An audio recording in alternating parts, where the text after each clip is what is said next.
Wealth gap has always been observed through the ages. Income inequality has been on the rise across the world, but the situation is particularly startling in regions such as the South Asian countries. India, in particular, has seen a significant increase in wealth gap.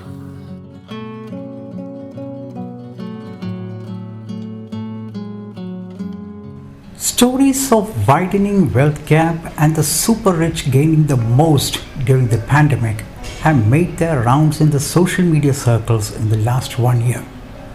The amassing of wealth by industry leaders like people behind Amazon, Apple, Berkshire Hathaway, Reliance, Adani, etc. during the pandemic has been an incredible story. But the flip side of the story is that millions have gone into abject poverty and a life of penury as an after effect of the same pandemic. But the increasing wealth gap has many insightful stories of how the economy and economic policy making work in democracies around the world, as much as in our local markets in Mumbai.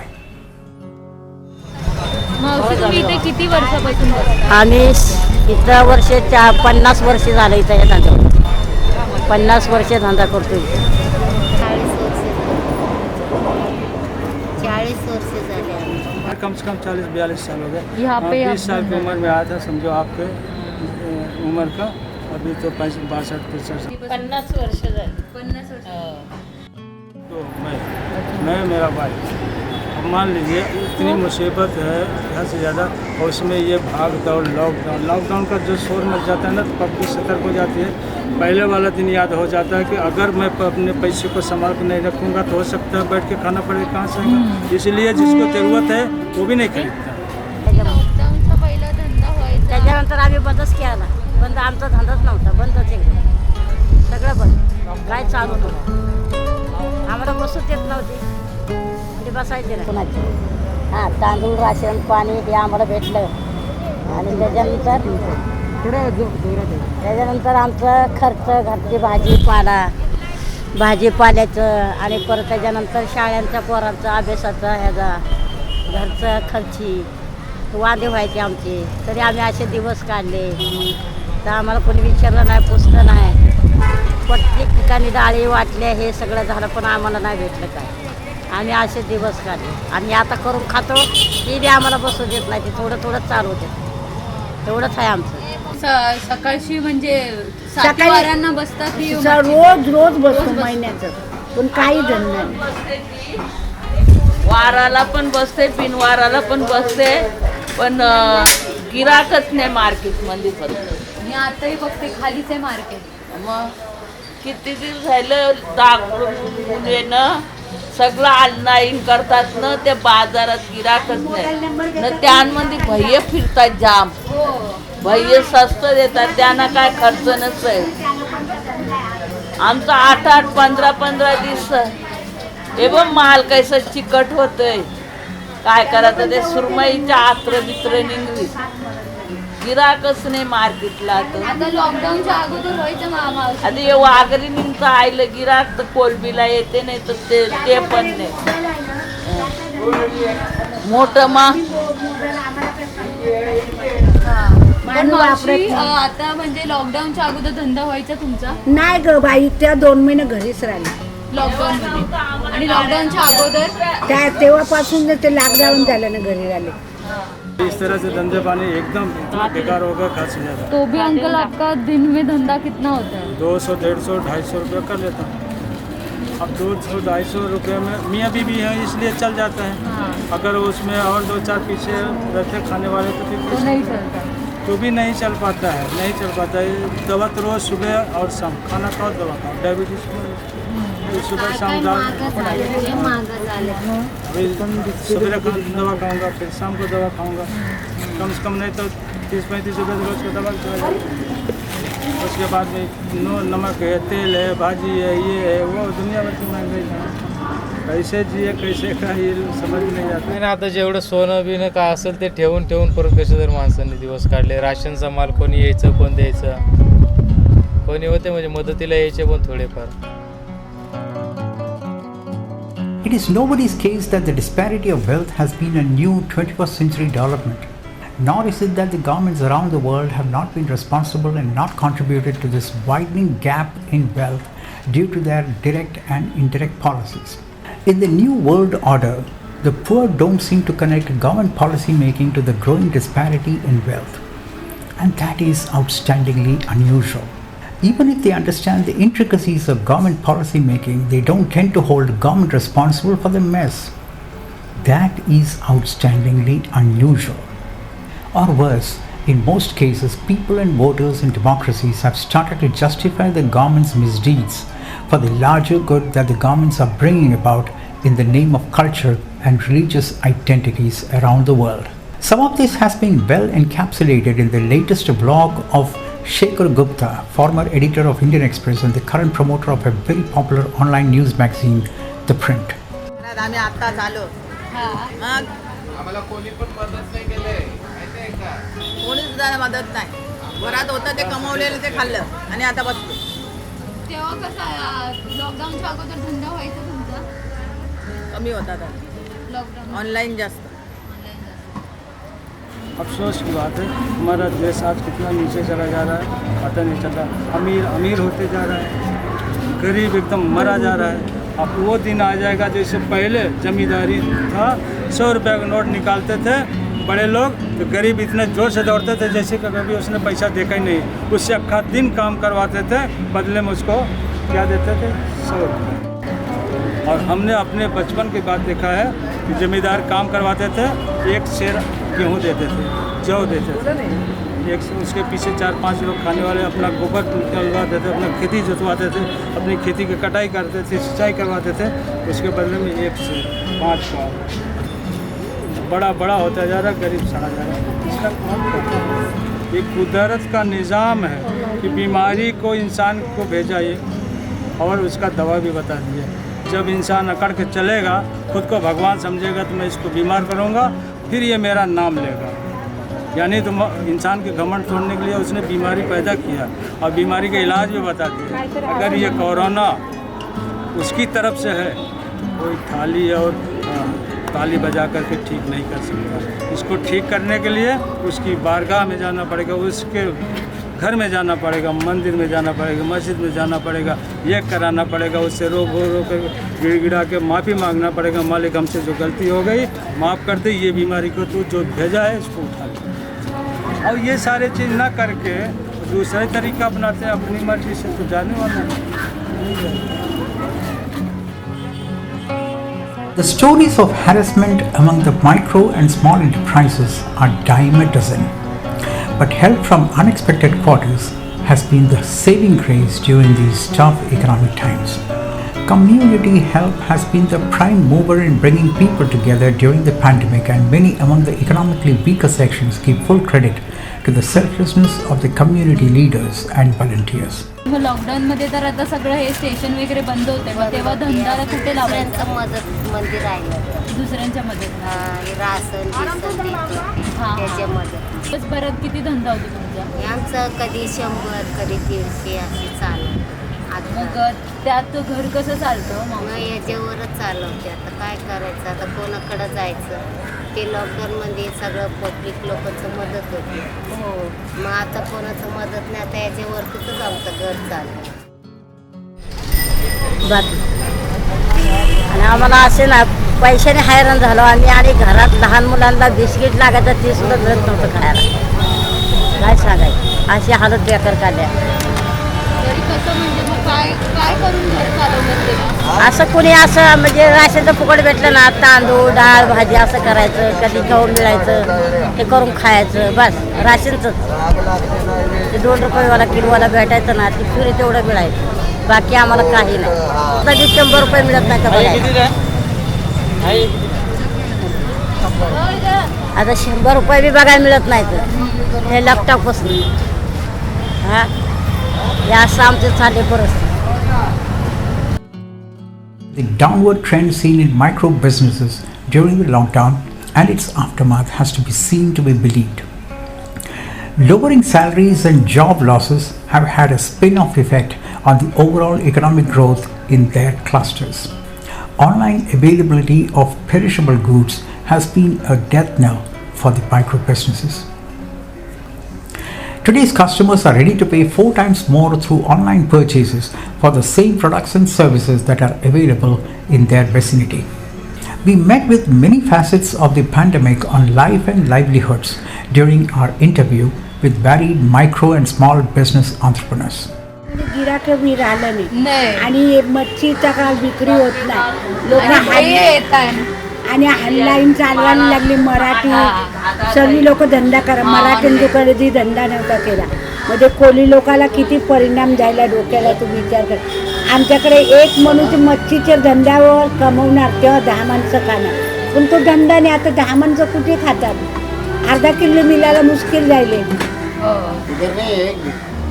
आणि आपलं कोळी आणि आगरी लोकांचा हा धंदा धंदा आहे त्याच्यात. पण या मराठ्यांचं उचलला ना जिकडे तिकडे धंदेवाले आता मुलं लॉकडाऊन मुली तेच झाले मग ते सरकारने इन्क्वायरी करायला ज्याचा धंदा त्यालाच द्यायला नोकरी द्यायची आहे त्यालाच द्यायला पाहिजे आता आपली मराठीमध्ये मुलं किती शिकतात शिकतात ना खूप हो शिकतात हा, आणि जय भीमला कमी शिक्षण वाल्याला लगेच नोकरी मिळते हो आहे का आणि आपल्या आपल्या लोकांना लोकांना नाही. आपल्या लोकांना नाही मग आपली मुलं शिकलेली 15वी 17वी ती हा. काशीच उद्योग नाही धंदा नाही आणि जय भीमची मुलं नाही शिकले तर त्यांना नोकरी गव्हर्नमेंटची मिळते म्युन्सिपाल्टीची बोल रेल्वेची बोल आपल्या लोकांना आहे नोकरी नाही आपल्या लोकांचं किती मरण आहे तू विचार कर मग माहिती आहे आपली मग आपली लोक काय खाऊन जिवंत राहतील आता हा धंदा बी गेला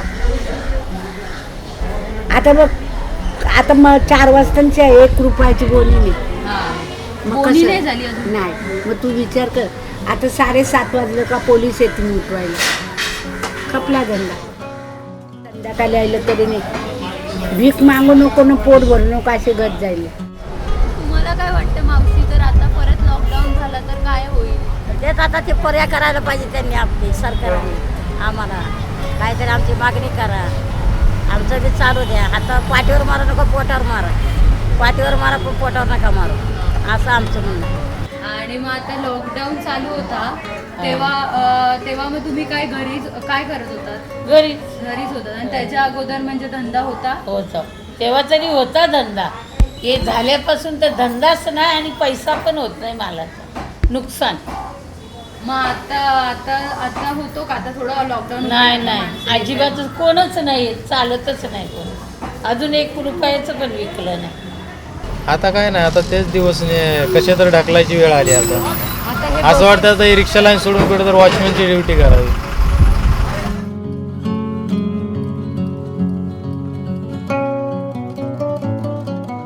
फीसचं म्हणाल तर आता मी एका ओळीत सांगायचं झालं तर मी इतकंच म्हणेन की ज्ञानाची गंगा तर काय आमच्यापर्यंत पोचली नाही पैसा मात्र वाहत गेला हे खरं आहे आणि खरं तर सांगायचं झालं तर आता तुम्हाला एक खरं एक्सपिरियन्स सांगतो एक जो आमच्याबरोबर झाला सुरुवातीला जेव्हा जून जुलैमध्ये ऑगस्टमध्ये ॲडमिशन होत होते तेव्हा असे कित्येक स्टुडंट्स होते आमच्याबरोबर बाकीचे जे विद्यार्थी आहेत त्यांनी कॉन्टॅक्ट केला आम्हाला किंवा आम्ही पण लोकांना कॉन्टॅक्ट केला तर माहिती पडलं खूप लोकांना फी अफोर्ड नाही होते त्याच्या आधीच म्हणजे तुम्ही 3 महिने लॉकडाऊन चालू आहे लोकांचे कामधंदे बंद आहेत लोकांना इन्कमचा सोर्स नाही आणि आता लगेच हे चालू होत आहे आणि मग कॉलेज फीस पण मागतात बरं 20-20 हजारांना फीस द्यायचे एका टायमाला फीस द्यायचे म्हणजे आता ते कुठल्या पण फॅमिलीच्या ह्याच्यावरच येणार आता ते ठीक तुम्हाला कळलं पाहिजे आता पर्याय काय करायचं आता तुम्ही शिकवा त्यात काय कलाचं ते भरावं लागते तर कलाचं दे आणि परत ते शाळेचे बी फी मागते तर काय करायचं काय सांगा मग तरी आता स्कूल फीस तर कशी भरलीत मग तुम्ही आता सांगितलं तेव्हा चालू होईल सगळं तेव्हा आम्ही करू तोपर्यंत आमच्याकडे काही नाही बस एवढं बोललो आम्ही हां आमच्याकडे पर्याय नाही आमचं हे त्याच्यावर उलटी आम्हीच करतो बाकी आमचं काय नाही फीस नाही भरले नाही भरली त्यांनी हो हो काय करणार पैसा असेल तर नाही तर काय करणार आम्ही पण? काय करणार त्यांनी? घर कसं चालायचं ते कमावलेलं ते खाल्लं घरात बसून मुलांच्या यांना ठेवलेलं ते खाऊन टाकलं आता काय करायचं खायला तर पाहिजे माणूस जगायला तर पाहिजे एकदम बेकार पहिली गोष्ट डिझेल भाव वाढलाय त्याच्यामुळे बोटीचा खर्च पण निघत नाही आणि त्यात सगळंच महाग आहे कोणती वस्तू घेतली तरी महागच आहे तेलच गेलं, आपलं खाणारं तेल गेले 160 रुपये किलो. तर बाकीचं मच्छीचं काय, लोक काय खातील ना काय नाही. तो लॉकडाऊन केला तर आणखीन लोकांच्या चोऱ्या होत. पण मसाला बनवायचा वर्षाचा त्याच्यावर पण भाव वाढवला, सगळ्यावर भाव वाढवला. हे लॉकडाऊन मध्ये माणसं करणार काय, खायचा हाल आहे आणि त्यात तुम्ही अजून महागाई वाढवली, लोक उपाशी पण राहतील. आता जर लॉकडाऊन केलं आणि चोऱ्या पण जास्त होतील. चोऱ्या पण जास्त होणार. लोकांजवळ पैसा नसेल, नोकऱ्या नसेल, करतील काय. आता अशी परिस्थिती होणार आहे, बेकार होणार आहे. त्याचं तर काय नाही, ते रस्त्यावर झोपडपट्टीवाले असतात त्यांच्या हालत तर तुम्ही काय करणार, तुमच्यावर सांगतोय. तुम्ही एवढं शिकून तुम्हाला कामधंदे नसल्यावर तुम्ही काय करणार, पुढचा पर्याय काय. निदान आई बाबाची तरी घालवलेली शेत तरी तुम्ही देणार का नाही कमावून त्यांना. मग त्यांनी एवढा पैसा संपवलाय तुम्हाला असंच. आता तर आता मी 15वी मध्ये की शिकवायला ज्यांच्या पैसा लागतो नोकरी तेवढा. आहेत, त्यांचे नोकऱ्या गेले. चांगली चांगली नोकऱ्या गेल्या त्यांचं काय. 15वी शिकलेली मुलं घरात आहेत, त्यांना नोकऱ्या नाही आहेत. काय करायचं. आजचे दिन मोदींनी बोलले का वाईट दिन बोलले. आता आई बाबांना वाटतं कशाला शिकवलं. मोदीने कुठले दिवस चांगले सांगले पब्लिकला, आजचे दिन आहे गे की बुरे दिन आहे गे. मोदी हा देशासाठी सराफ आहे, बाकी काय नाही. काही नाही. फक्त त्यांचा देश त्यांनी सुधारवला, आपल्या काही सुधारवलं नाही. गुजरात एकदम एक नंबरला केलंय. त्या अजून आपला महाराष्ट्र लोक झोपलेत, ते काने जागे राहिलेत तेच कळत नाही.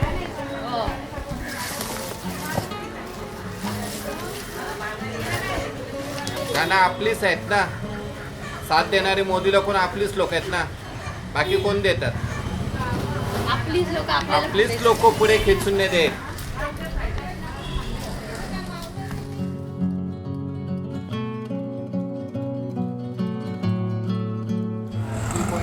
आम्ही रिक्षा ड्रायव्हर आहे, जेवणात सुद्धा वांद आहे आमचं. आमची बायको गावाला गेली आहे, सगळं काय गेलं आमचं. आम्ही इथं एकटंच राहतोय. आता मॅडम धंदा डाऊनच आहे, ऐका लक्षात ठेवा, धंदा डाऊनच आहे आता. पण तरी पण आम्ही जेवणा पाण्याचे जर पैसे काढू शकतो, बाकी काय. हां, आता हे करोना इथं समोर बनलेलं आहे. आम्ही त्याचा विचार करत नाही की पेशंट कुठलं आहे, की पॉझिटिव्ह आहे का ना पॉझिटिव्ह आहे. डॉक्टरना डिसिजन दिलं की क्लिअर झालं, हे आम्ही सगळं सांगू शकतो. पण ते काय डॉक्टरलाच माहिती आहे की ती क्लिअर झालं आहे का नाही झालं आहे. पण तरी पण आम्ही आमच्या जखमदारीवर त्यांना घेऊन जातो. 700 रुपये आम्ही धंदा करू शकतो. हां, पण आता तेवढा धंदा होत नाही आहे. 200-300 रुपये धंदा होतोय. तेव्हा लॉकडाऊनच्या टायमाला मग आता ह्या लोकांनी जर लॉकडाऊन जर केलं, ऐका मॅडम, लॉकडाऊन जर केलं तर आमची परिस्थिती लय बिकट होणार. या सरकारवर येणार जिम्मेदारी आमची. आम्ही मिलू गेलो ना, माझं रामलिंग गोरे म्हणून नाव लिहून घ्या, या सरकारवर येणार. त्यावेळेस गावी निघून गेलो ना मॅडम आम्ही. फॅमिली सगळी गावाला सोडली. फॅमिली आता यायला मागत नाही. बायको सोड चिठी मागते, बायको सोड चिठी मागते. मला मुंबईला यायचंच नाही.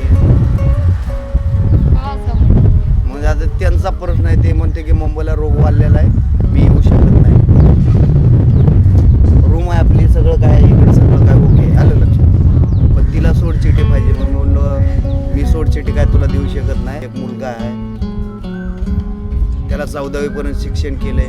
ह्याच्या अगोदर सगळं लॉकडाऊनच्या अगोदर सगळं ही गोष्टी सगळ्या घडलेल्या आहेत. त्या गावीच आहे. तो सुद्धा म्हणतो की आता काय प्रॉपर्टी आपली गावाला असेल, त्याला त्या प्रॉपर्टीची लालच लागली त्या मुलाला सुद्धा, ही प्रॉपर्टी मला हंजप करायची आहे, ही गावची प्रॉपर्टी.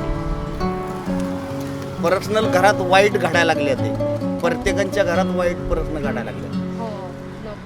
हां, लॉकडाऊनमुळं.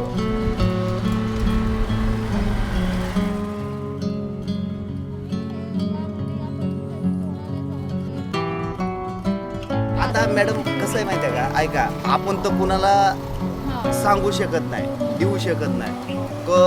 एक दिवस मला त्याने फोन केला की पप्पा इकडं सह्या करायच्या त्या. 4 एकर माझ्या नावाने होती शेती, त्याला मी लिहून दिली सगळं. 4 एकर शेती मुलाला, हां, मुलाच्या नावाने केली. बघत नाही, आपल्याला सांभाळत नाही, आपलं विचार सुद्धा करत नाही. आठवड्यातनं एक दिवस फोन सुद्धा येत नाही त्याचा.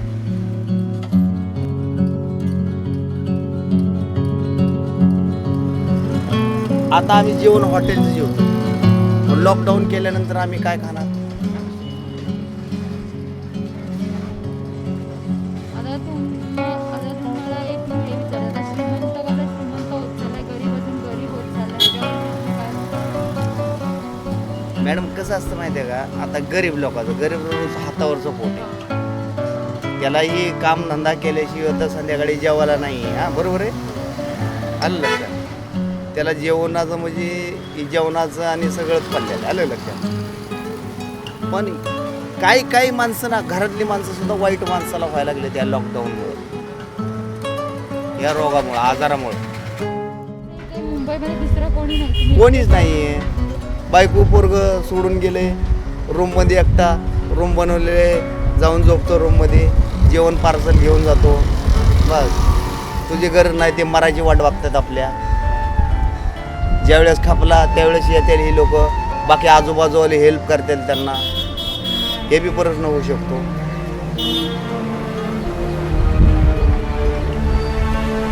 आजूबाजूवाले पण आमचा जो धनगर समाज आहे ना, ते सुद्धा हेल्प करू शकतो त्यांना.